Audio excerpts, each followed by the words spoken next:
My name is Anthony Mataloni, and I'm going to talk about how to become a wedding photographer.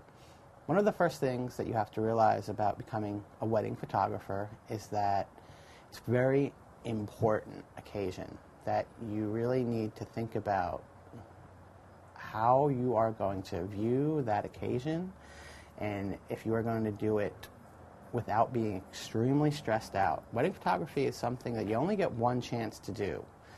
It's not like a lot of other types of photography where you can have a redo. So that's the first thing that I want to talk to people about becoming a wedding photographer. You have to think about it. Do I want to do something that has that much stress? And there's a little bit of a rush involved with that much stress. So you might say yes. The second thing is most people become wedding photographers by assisting another photographer. That is probably the best way to get into the wedding photography business, because it will give you a chance to see if you like the pacing of a wedding. It's very hectic. It's a lot of wait and then rush, wait and then rush.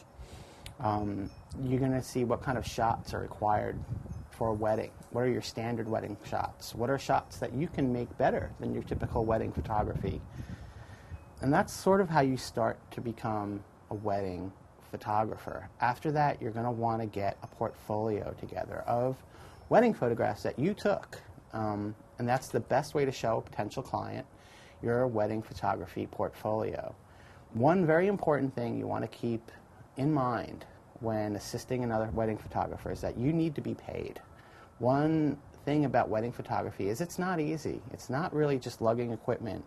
It's actually a lot more than that. It's using your eyes, a lot of times being extremely responsible and being organized. So those are two things that you need to be paid for. So I pay all my assistants pretty well, and I expect other photographers to do the same. So keep that in mind. As you're building your portfolio, you need to be paid. After you do that, what you want to do is, I like having something that's tangible that I can bring to my clients. I also have a website and a CD, but I like showing people that I make things. It's sort of my niche. That's the other key element in wedding photography, is if you can set yourself apart from all the other wedding photographers in town, you're going to have an advantage.